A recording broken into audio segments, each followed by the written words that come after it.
see white lies dancing between the lines. She's an atheist. Carousels in her mind, spinning all in her eyes. She's an atheist. Hello and welcome to the Digital Freethought Radio Hour on WOZO Radio 103.9 LP FM right here in Knoxville, Tennessee. We're recording this on Sunday morning, November 6th, 2022. I'm Larry Rhodes, or Daughter 5. And as usual, we have our co-host, Wombat, on the line with us. Hello, Wombat. Good to see all of you. Yep, makes good radio. Our guest, our Boudreaux from Kentucky, welcome. Hey. Dread Pirate Higgs, all the way from Western Canada. John Richards you're in London, aren't you, right around that area? England? No. It's just the background. Just the background. The Zoom background. I'm on the south coast, about 15 miles south of London. Oh, cool. Digital Freethought Radio Hour is a talk radio show about atheism, free thought, rational thought, humanism, and the sciences. And conversely, we'll also talk about religion, religious faiths, gods, holy books, and superstition. And if you think that you're the only non-believer in your town, well, I'm willing to bet you're not. In Knoxville, here in the middle of the Bible Belt, we have a group of over 1,000 of us, soon to be 1,100. The Atheist Society of Knoxville, or ASK. We'll tell you more about them after the mid-show break, so stick around. Wombat, what's your topic today? It's just a matter of perception. And maybe Christians are right the whole time, and it's just the way how you look at it. That's all the matter of influence. But before we get into that, that's what I like to call our main course, our main dessert. I do like a little bit of an appetizer. I'm sure you guys do too. How about some noodles? We'll throw it up to our own Dread Pirate Higgs for our weekly invocation. Arr. I am called to invoke the power of the true creator of the universe, the drunken tolerator of all lesser and more recent gods, and maintainer of gravity here on Earth. May the great flying spaghetti monster rouse himself from his stupor and let his noodly appendages ground each of us in our seats. Man. You know, that was such good noodles, but I do like a secondary appetizer called How Everyone's Been Doing. How everyone's been doing. We'll start with Dread Pirate Higgs. Wonderful invocation. How you been? Yeah, thank you. And this may be an invocation given at the upcoming inaugural council meeting of our new city council, incoming council. Okay. It's been an ongoing struggle with the BC humanists to urge municipalities within BC at least, and throughout other provinces, to desist with the invocation of the Christian God during any meetings, especially inaugural meetings. Right. But this time, in Grand Forks last time, they didn't. It was a purely secular thing.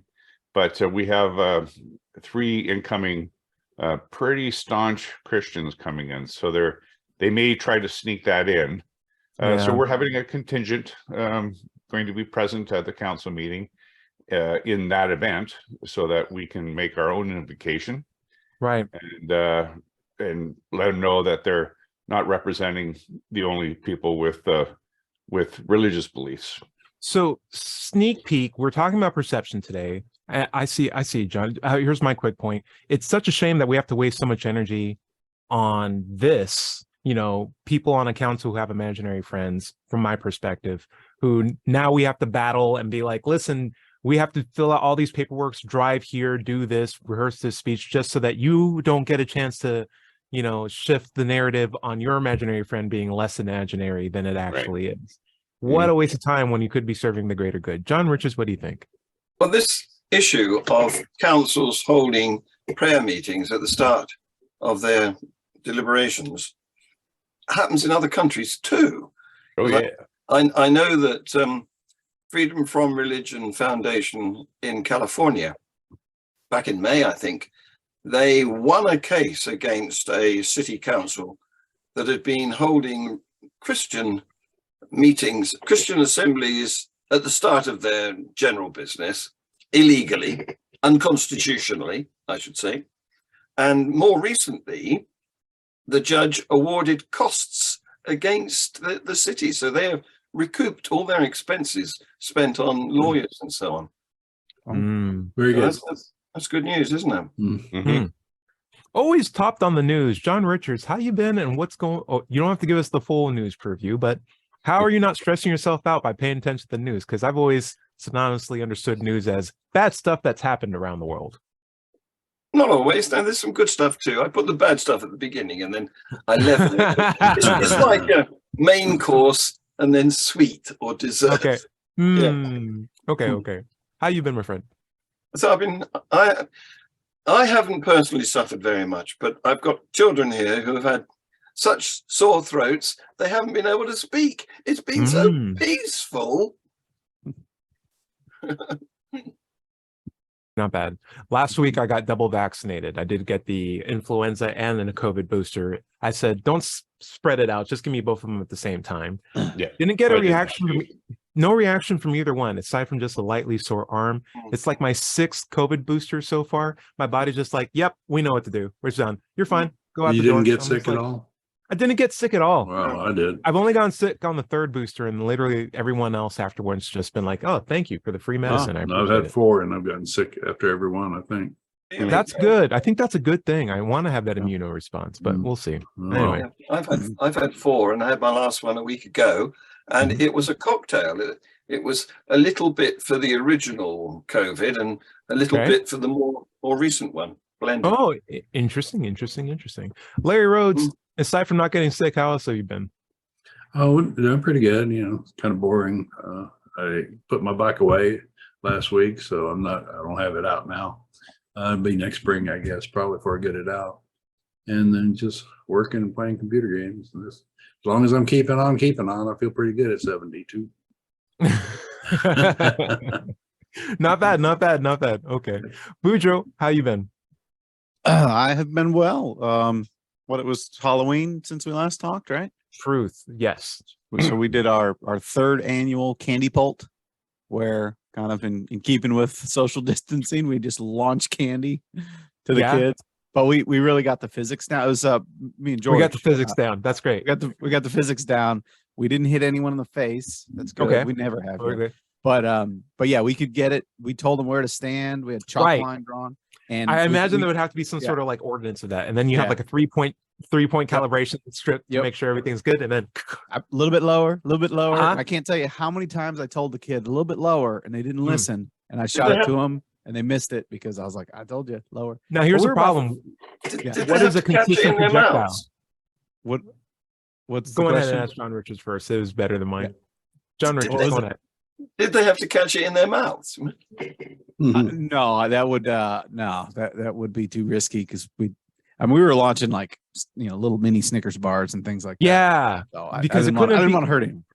It couldn't be like loose bags of M&Ms because sometimes there's one more M&M than the other, and that would change the weight distribution and like more mass with the same amount of energy. It's flying way further than you would expect. It has to be like a consistent thing, right? Like Starburst.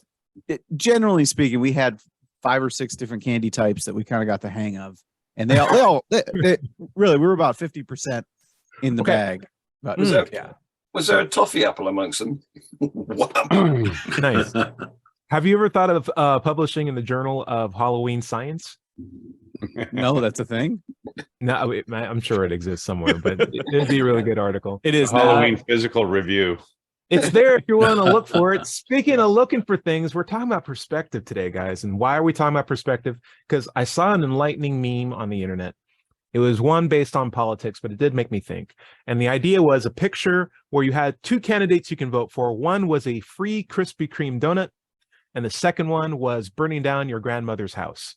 And I was like, why are these 2 things the candidates? But also, why is the distribution of votes like 49.9% and 50.1% or something like that? And I was like, isn't that funny in the way where it always feels like whoever you vote for, you're on the precipice of disaster of going completely the other way? And like, you can look at candidates and see how one is like clearly a better choice than the other, but yet half the population still supports like this terrible outcome that we just barely missed. Like I totally understood that idea of the meme, and I was going to the comment section and I was like, why does it always seem like this? Why is my perception that politics, especially when you're voting, because we have voting in America, always seems like these two desperately polarized options: free Krispy Kreme donut, burning down your grandmother's house. And one of the comments was like, well, it's not always bad. It's based on your perception, because some people could see these two choices as diabetes and killing a house with a billion venomous spiders in it, right? Like, it's just a matter of like, how do you look at these two things? And maybe that colors your impression of what side you want to stay on, or what things that you're willing to listen to from a particular person or group or dogma. And I'm like, man, doesn't that also apply to religion as well? And maybe just because I've been on the secular side for so long, I have a bad perception on the religious point of view. Maybe I've lost touch with that. What do you think, John? I've got stuff to say about this. Go on ahead. Go on ahead. Well, a perception is purely subjective, isn't it? It's coming from you. And so I don't know why they think it's so important, because you've made it up in your head. It's your perception. It doesn't belong to anybody else. And I met this, and it was a surprise to me, because, having been brought up in the science regime, that people even consider it worth thinking about. But I met it for the first serious time when I was debating a Muslim in Manchester University, and he kept saying, from the Islamic perception, when you're a Muslim, your perception is, well, give me some evidence. That was all he had. You can watch this debate. It was well recorded by the Islamic Society at the university. And that was all I was giving evidence, this is why. This is why we've got the evidence. It's here. Anybody can see it, given the right opportunity. And he was saying, well, my perception is this. Why? Why do you see it that way? I get that I'm not even disagreeing that you have that perception, but is it meritable? Yes, is there a justification behind it? Can you demonstrate any of it? Or is it just an uninformed opinion? What's the difference between that and your perception? Dre, what do you think? Well, I was going to point out, and most people don't appreciate this, is that we don't have any direct experience with reality. We are limited to our senses. Right. And our brain interprets those signals and whatnot to the stimuli. And based on our knowledge, based on our upbringing, we interpret what we experience, and that, of course, flavors our understanding of it. So perception, truly speaking, is not the end result, it's the beginning. And if perception, you could have faulty eyesight, or you could have missing the savory part of your taste buds, or bad hearing in one ear, so these all affect perception, which then it limits or has an effect on what our ability to interpret that information is at the end. Right. I think our perception is very much informed by how we reason. And if we have a poor means of reasoning the world around us, that will lead to a poor perception.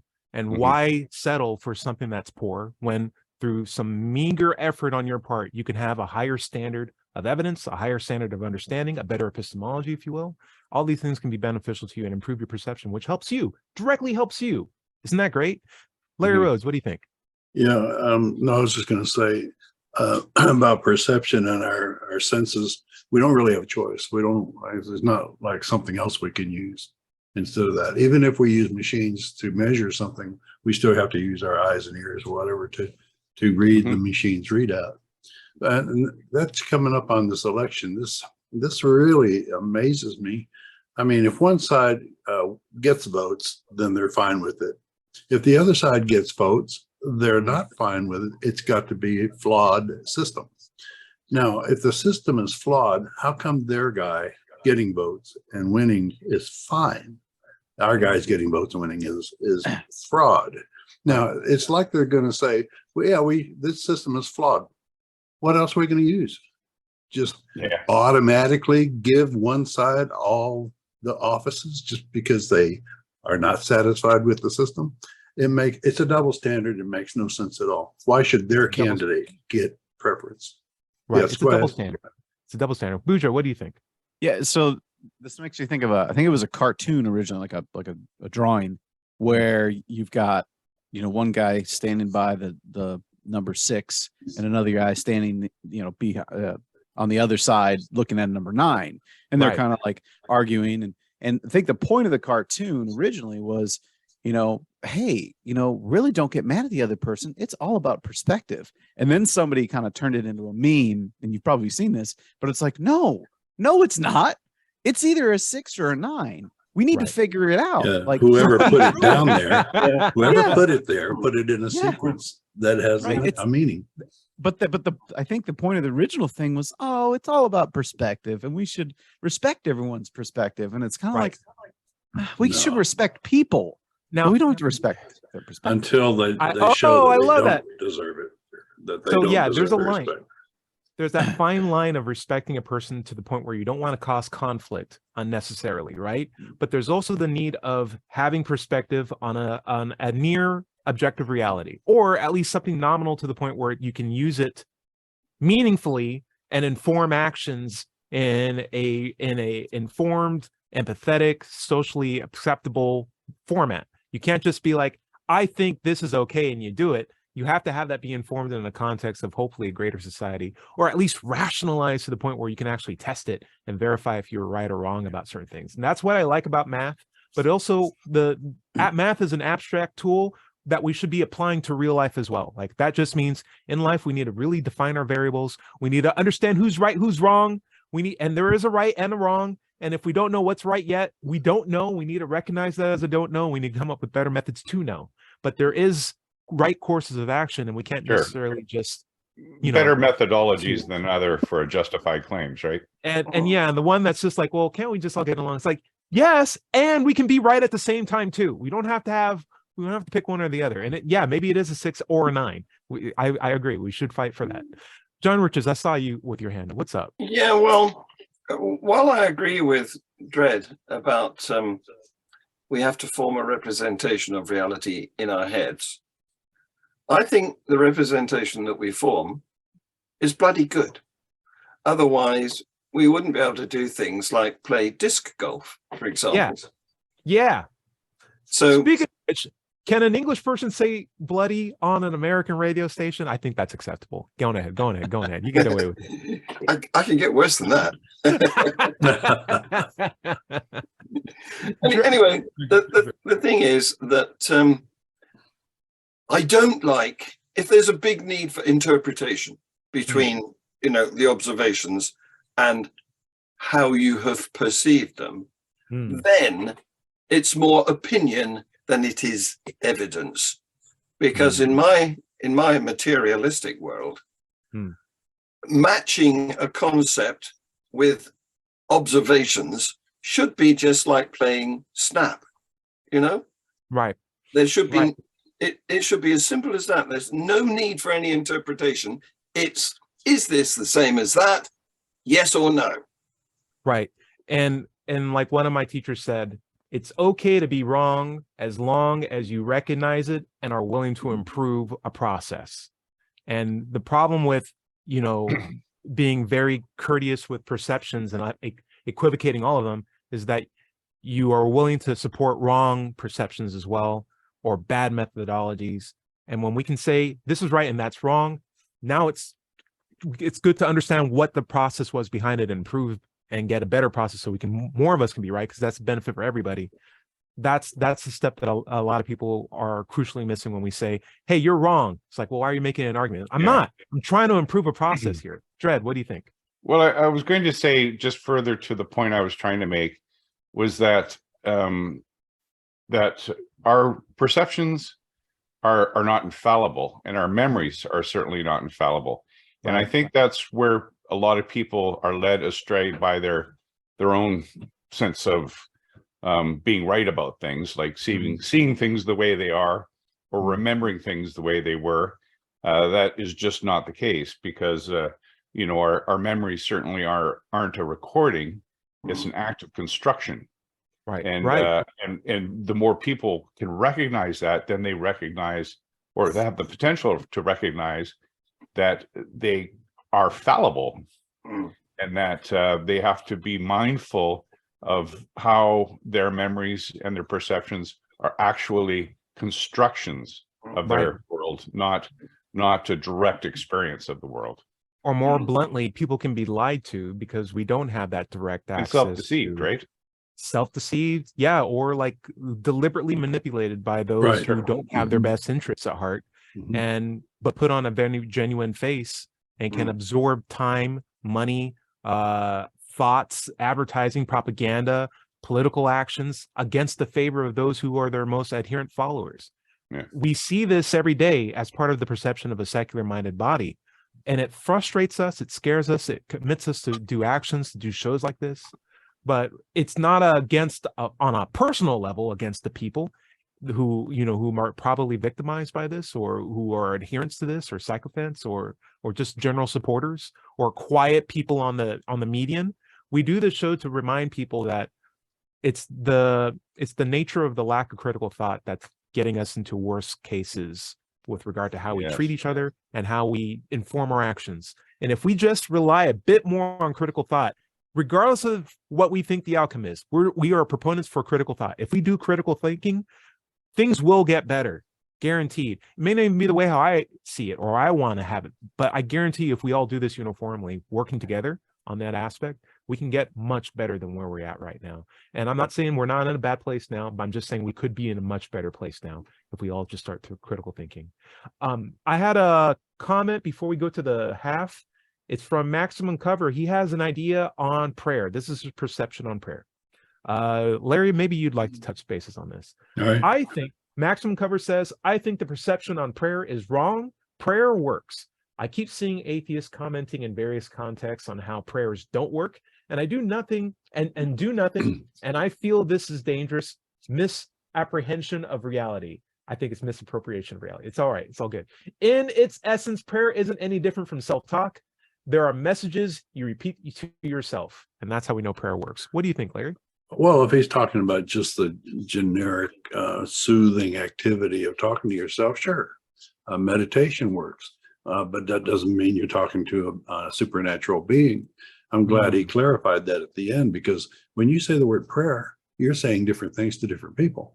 Right. And, Perception. if I was about ready to come up with a reason why intercessory prayer doesn't work. But nope, I agree. And there's been some you can good get studies on benefits that. from it. Huh? Yeah. But also from meditation or just sitting quietly in a room. That type of thing. Boudreaux, I'd love to hear what you think. Do you think prayer works in this context? In essence, prayer isn't any different from self-talk. There are messages you repeat to yourself. Yeah, I mean, at that point, you're just down to semantics. Yeah, if his Right. definition of prayer is, is self-talk, then sure. But I think probably what's happening here is he's trying to smuggle in Right. the fact that he actually is praying to a God, and that's what's doing the work. And Right. from his perspective, it's speaking to the God that is helping your body. Right. 10-4. Love to get more thoughts. Dred, what do you think? Well, and I would agree. Definitely sounds like a smuggle. But there's certainly great meditations and self-affirmations that help build, your own self-esteem, your own self-image. Self-examination is a big one. Yeah. Sam Harris has this great app called Waking Up. I just recently subscribed to it. Getting mindfulness as opposed to calling it prayer, I think is probably more honest. accurate. Yeah. Right. More honest. Right. Yeah. John, what do you think? Well, I thought that the idea behind a prayer was to achieve something, was to get some desire fulfilled, a bit like a spell.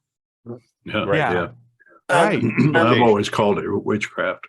Yes, and if it's not that, like what's his name, Maximum Cover seems to be suggesting, if it's just hearing oneself talk in one's head, and that's, let's face it, that's unlikely to achieve any outcome, then he's using prayer to mean reiteration of concepts I like.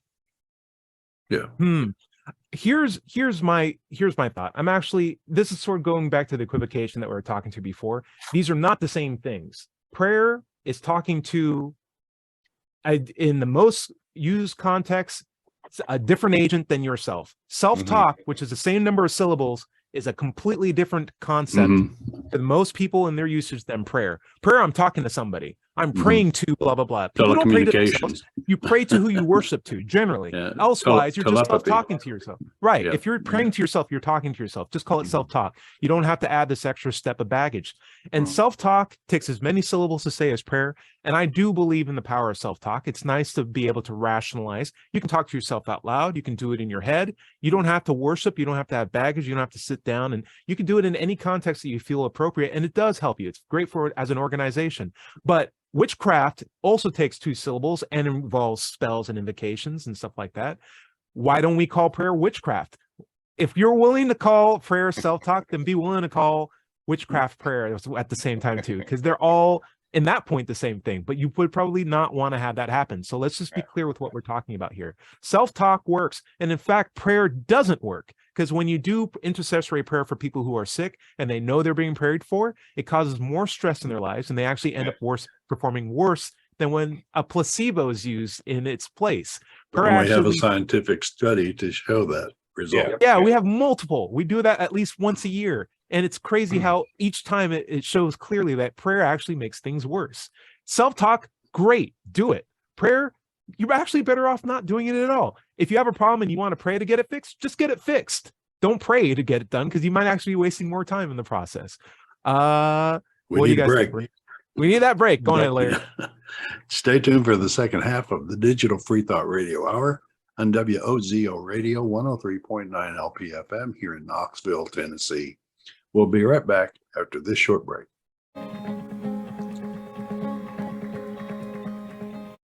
Welcome back to the second half of the Digital Freethought Radio Hour.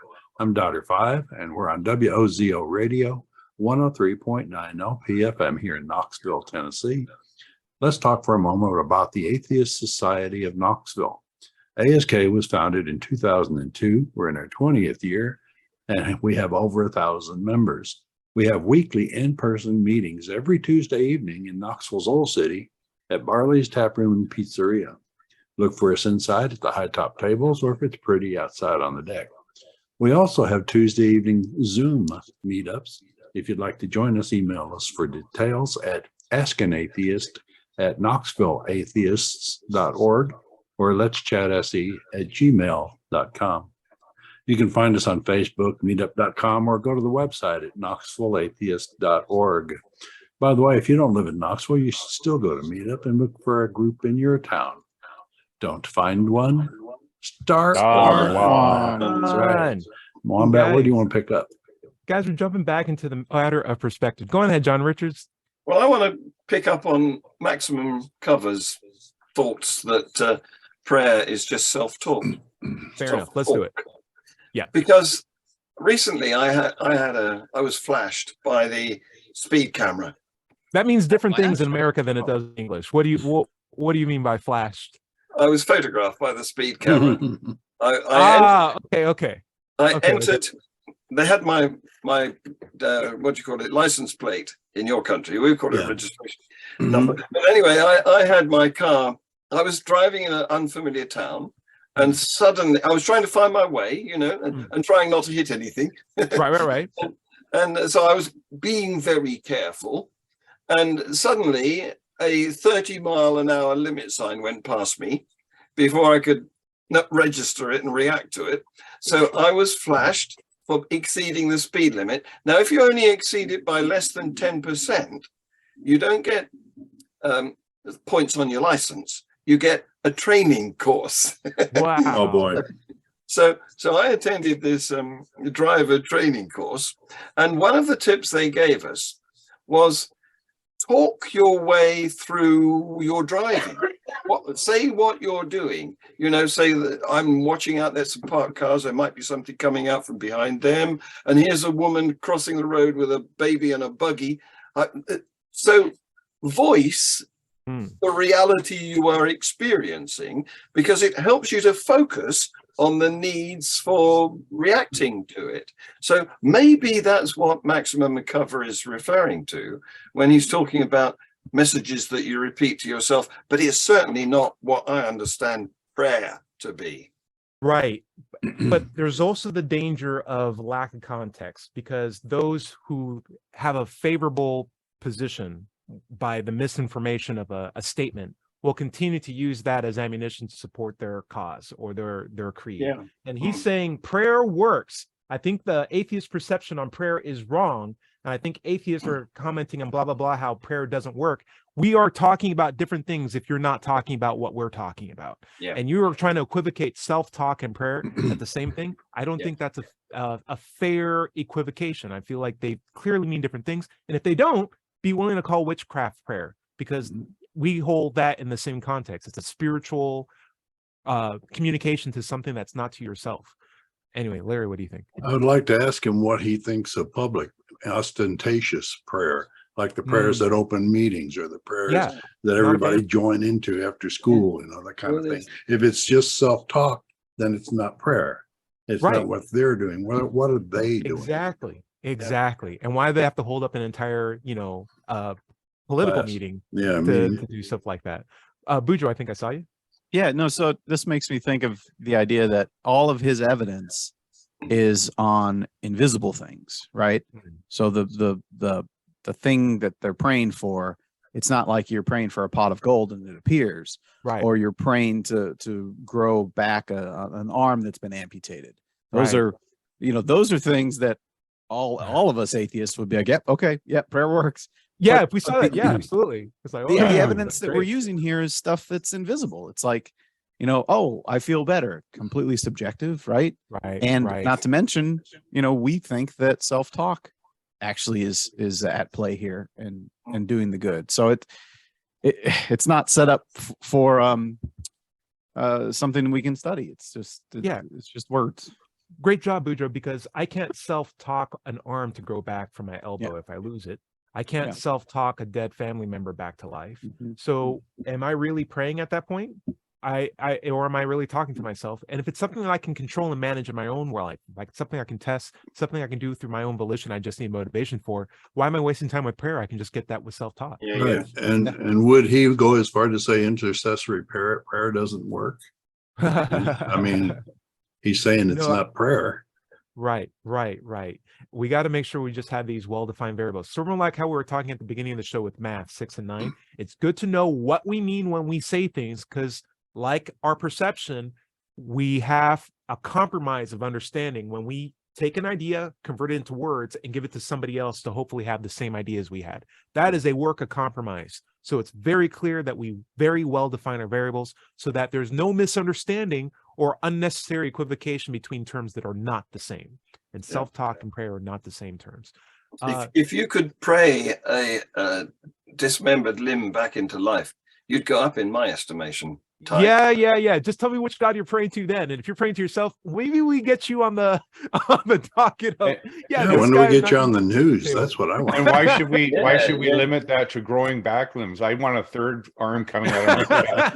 Yes. Science can help you with that. No, science can help you with that. So think how useful wings would be. Yeah. No, we don't want wings. All right. We're moving on.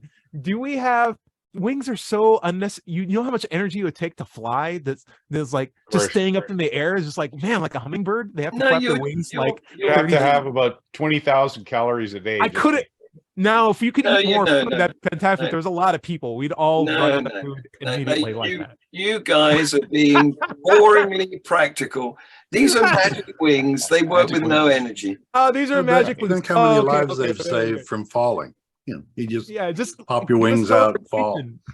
Give me teleportation. You mean I have to fly to work now? It's just like, dang it. Down the highway. Many years ago, when my now 15-year-old daughter was a little toddler, she went to a party. It was an angel or cherub party or something in the dress that they have to wear, And she came back. They'd given her some wings, which you put your arm through these elasticated bands, and there are these little wings on the back. And when she got home, she ran around in the garden trying to get off the ground. What adorable kids. It was so cute. Guys, I have another potential equivocation here. And this is by Aztec Summer, who asks, would I be considered Islamophobic or anti-Semitic if I am anti-religion? And I think that's an interesting question. So how about this? I'll try to do a quick weighing in, similar to how we had like with prayer and self-talk. They are different things. You might even be able to try to categorize them in the same thing, and that could be more fair, but these are two different terms and they mean different things. And Islamophobic and anti-Semitic versus anti-religion, I feel like are three different concepts, two of which are sort of falling into like a prejudice-y point of view, whereas one is strictly not against the person or the culture, but about a dogmatic means of thinking the ideas that is not tied to any particular group, because a person would be anti-religious if they were a Scientologist and a white guy, or a Scientologist and a brown guy. It doesn't really matter. It's just like, I hate this train of thinking. That's the problem. That's why I'm anti-religion. And I am anti-religion. I generally don't support it, but there are definitely atheistic religions, and in my head it's just like, you're taking an extra step to get to the same place I'm at. Jed, what do you think? Well, I was going to add to that. I used to be a Freemason, and I probably mentioned this before. But when I had come to realize that I no longer believed in the Christian God, I spoke to one of the senior fellows at the lodge and told him that, and told him I just felt I could no longer be a Mason in good conscience. And he says, "Oh, you're one of those guys that hate God." I was like, "No, that's you're making an assumption about what I think or what I feel without directly asking me." It's conflating two ideas that don't belong to one another, in the same way that a person who claims this is an atheist is not Islamophobic or anti-Semitic. It's just it's a different thing entirely. Right. It's a much more charged thing. John Richards, what do you think? Yeah, well, I'm going to agree with both of you, because if you are anti-Semitic and Islamophobic, then you are anti-theistic. You are against religion, but you've gone a step further. You've decided to victimize these people and demonize them, and that's not necessary. It's not a compulsory part of not believing in a religion. Right. Actually, and it can also be it's more pointed than that. I think it's the difference between ad hominem, right, attacking the person, or attacking the idea. So it also leaves I respect the right of people to believe in what they want, but I don't have to respect the specific belief. That's what I can attack. I also hate the hypocrisy that can come with being Islamophobic, when you can also be very genial to Christian ideology. It's like, oh, I just hate this imaginary guy, but I love my imaginary guy. I was like, well, that double standard is just as problematic. Whereas anti-religion is sort of like, it's a firm, grounded understanding of, these are the things that I don't like. Everything falls into it, but anything outside of it that's like person-based doesn't apply to it. It's just this very consistent platform. Boudreaux, love to get your thoughts on this and your previous comment. What do you think? Yeah, I'm not sure how you were tying that in, but my thoughts would be that, first off, anti-religion, can we have a little asterisk on that and say, except the flying spaghetti monster, just to be clear. I'm anti-religion, with the exception of flying spaghetti monster. I got some problems with spaghetti because it's a lot of carbs. I like my protein content to be a lot higher than that, but I respect people who eat a lot of pasta. I'm totally fine with that. But if I only have that to eat and beer, and as an asexual, stripper factories don't do that much for me anyway. There's not a lot calling me there, but I totally respect people doing it. So like, go for it. Anyway, so I totally agree with you guys on the point. We're anti-religion is very different than, or anti specific religion is very different than being racist or prejudiced. But I would point out that someone famous has stood up against, and Dread Pirate probably knows where I'm going with this, has stood up against someone who was against religion, calling him an Islamophobe, getting really angry on live TV. Oh, yes. And that was Ben Affleck. Yeah. And he attacked Sam Harris pretty hard for really again, just like you guys said and Ty said in the beginning, you're challenging the dogma, the ideas, not the people. Right. Like anti-Muslim is so very different than anti-Islam. I mean, those are two. Yes. Yeah. So yeah, and I have so not to do these weird qualifications, but my sister's Muslim, and I love my sister, and she knows that I'm an atheist, and she, from her own religion, is supposed to look at me as like, you're an apostate, you're not part of our faith, you're outsider, but we love each other. It's so much more of a better understanding of like, hey, I'm not on board with the messaging, but we love the person underneath. You can separate those two. And I think what religion is really good at is making people identify with the message when there really is a person behind that. And it's hard to separate those two. That's my thought. And it's also weird too, because John Richards, I saw your hand, but it's also weird because when a religious person looks at an atheist, they're like, well, you are in a religion too. It's like, no. Yeah. Atheism is not a religion. There's no dogma here. It's a position I have as a person that I'm also willing to dismiss or get rid of as soon as I have good evidence. It's a weird situation where people have to immediately identify with an idea. John Richards, what's up? Well, I want to use this opportunity to segue back to our part one subject of perception, because I'm wondering whether our attitude towards anti-theism and then specific religious hatred is something that's peculiarly perceived by non-believers, whereas believers perceive themselves to be in the right religion, and therefore it's legitimate to hate all the other religions. Because, that's what their God wants them to do. Religion is inherently divisive. Right. And it ambiguifies who the person is who's holding the religion, because they have to be part of a flock. Larry, sorry for not getting to you. What's up? It's okay. Well, the thing about it is one is ideas and the other is people.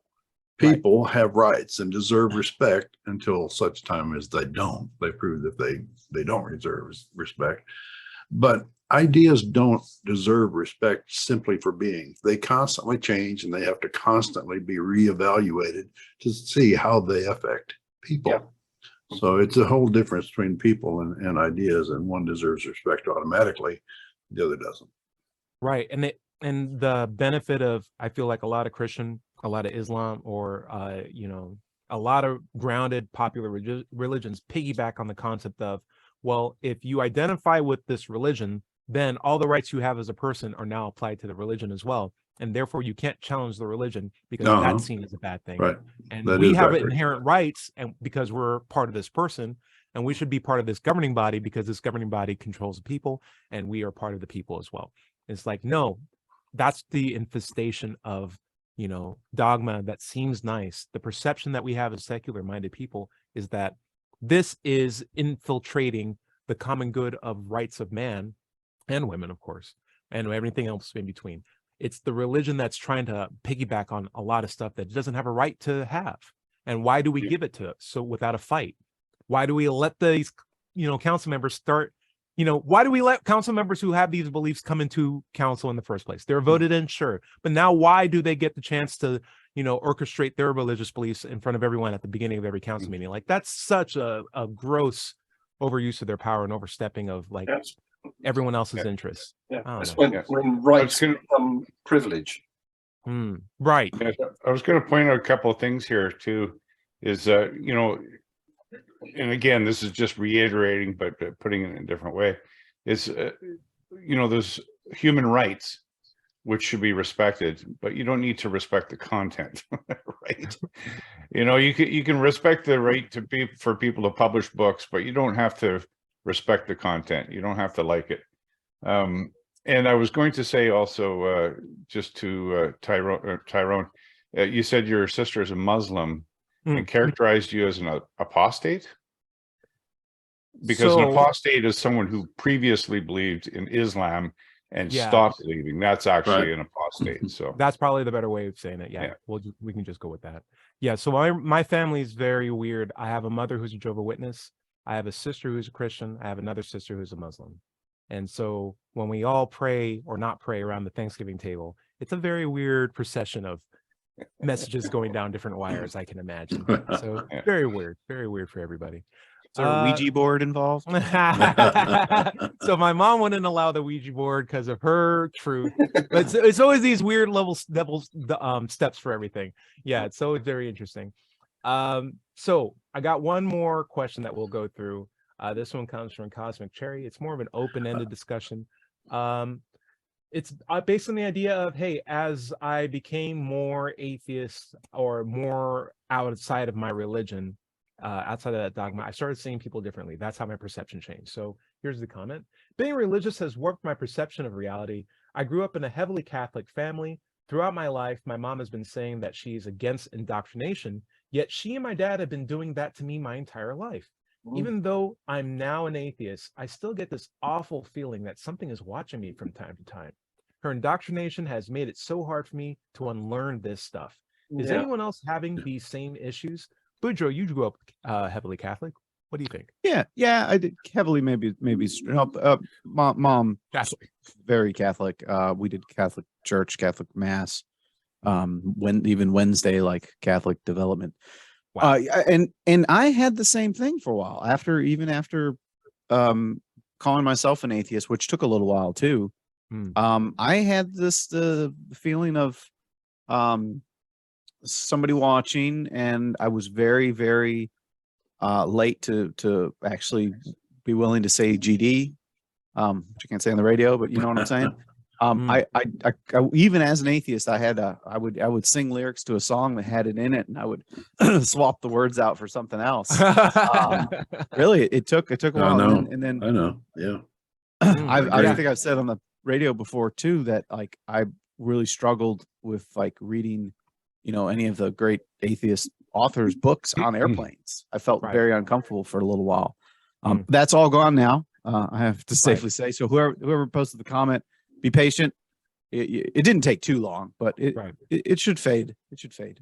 Good. When I was in Tennessee near Knoxville, I had gotten a decal on my car. It was the American Atheist logo.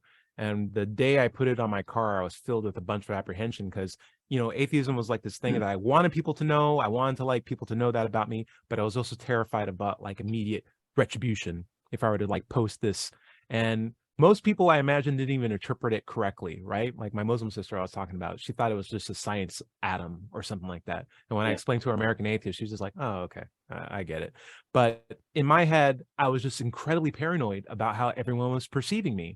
And I didn't want to have to deal with repercussions like a scratched up car or anything. But when nothing happened, I was just like, maybe there aren't as many people looking at me as I once thought. And I'm like, there's my brain thinking about like the Christian point of view, because in the Christian mindset, you're always being watched and you're always God's favorite project that you worked on. So you're used to that sense of paranoia, but it took a while for me to give that up, even when I was an atheist, to the point where I was posting it to people. Yeah.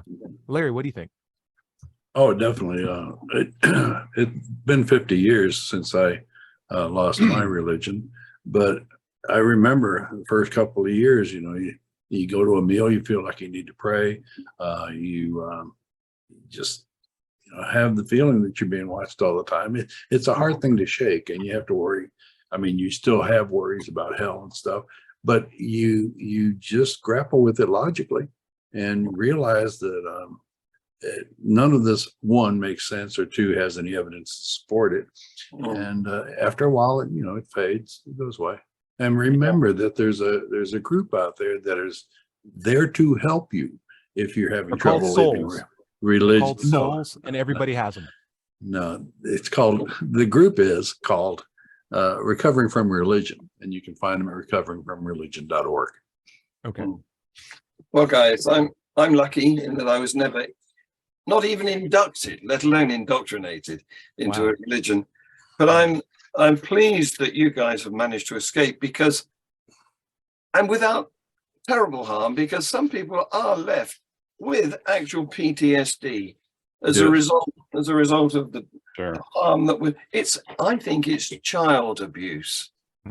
But going back to the beginning of what this listener said, his mother didn't recognize, or her mother didn't recognize, that she was doing indoctrination. Well, they don't, do they? I mean, it's like nobody will accept that they're in a cult. They'll point to other people and say, that's a cult. But what I mean is not a cult. Right. Yeah. Right. How quick are religious people to point out cults in the world? And as an atheist, you just have to smile and be like, yeah, huh? Okay. How are we defining that? I'll just keep that to myself. But yeah, it's Anyway, very common. the idea of somebody watching all the time is in a city these days coming true in the form of security cameras. Yeah. Big brother. Yeah. But hopefully it's not some terrible irrational power. Dred, let's get your final thoughts on this before we close up. What do you think of the idea of still bucking the trend, or the idea of being watched even after you become an atheist? Yeah, I guess I haven't really felt that, and I can't even remember feeling that so much. Okay. I had during my religious experience, as a kid growing up in Catholic school, as a Catholic, and other sort of things I dabbled in, searching for spirituality. It was always a hope to have someone looking at me. I just never got that feeling. So when I finally divested myself of that, it wasn't. I wasn't looking over my shoulder. It was just an acknowledgement that really I'm on my own, and there's no one there. I don't have a guardian angel or a deity looking after me. I only have the quab. I have only the quab pushing me down onto the earth with his noodly appendages, and that's it. And you got your hope that somebody was watching you fulfilled when you started to tread the boards of the stage. Yeah, there you go. Yes. I had the same hope, and I achieved it by becoming a teacher. The only one who stands up facing the other way in a classroom. Right. Yeah. Guys, what a wonderful conversation. We're now at the end of the show. Love to see what everyone would love to think about, or have our listeners think about over next week before we come back. John Richards, anything you'd like to plug? Yeah, the usual. And an extra, because I did a debunking of Stephen Mayer. I don't think I've mentioned this before, but it's had quite a few views. People like it. So take a look at Freethought channel. I've put the Stephen Mayer debunking in prime position. But of course, we also have the regular Freethought hour with an interesting guest. It was about digital currency yesterday, and we have global atheist news, and we have views on the news, which is going to happen in a few hours' time. In fact, what is it in 3 hours' time for you guys who are on a different time zone, and some of you will be taking part in that. Wonderful. Yes, very good. Dread Pirate, anything you'd like to plug? Yeah, if I live stream this at now it's 7 a.m. Pacific saving time, right? Yeah, PST. Yeah, so 7 a.m. PST on my channel Mind Pirate. I've been given a handle now. YouTube came up with channel handles, so you can just look for Mind Pirate, and I'll be there on YouTube. Like and subscribe if you like it. Boudreaux, anything you recommend we check out? I don't usually have stuff to plug, but because of our conversation, I'd like to encourage. I imagine everybody here has already done so, but if you haven't, I think something really important is if you've got the Facebook profile, make sure you put atheist down for your religious views. Does everyone do that? Yeah, not a bad idea. Postfarian makes sense. Yeah, it took me. That was something that I struggled with too, because that's a very, very blatant way to. I mean, it's kind of nestled into your about page or whatever, so you have to go looking for it. But I suspect I've got friends that have seen it and been like, "Ooh, scary." But it's there. Hey, why not next Halloween you just dress up as yourself and be like, "What are you for Halloween?" I'm an atheist. Whoa, terrifying. Yeah. He's thinking for himself. But you seem so nice. I get that a lot. Yeah. Guys, you can find me on Let's Chat on YouTube. Larry, why don't you take us out? Okay, my content can be found at digitalfreethought.com. Be sure to click on the blog button for our radio show archives, atheist songs, and articles on the subject of atheism. My YouTube channel handle is now at Doubter5. And you can find my book, Atheism, What's It All About, on Amazon. Remember, everybody is going to somebody else's hell. The time to worry about it is when they prove that heavens and hells and souls are real. Until then, don't sweat it. Enjoy your life. And we'll see you next Wednesday night at 7 o'clock. Say bye, everybody. Bye, Bye, everybody. everybody. Bye-bye.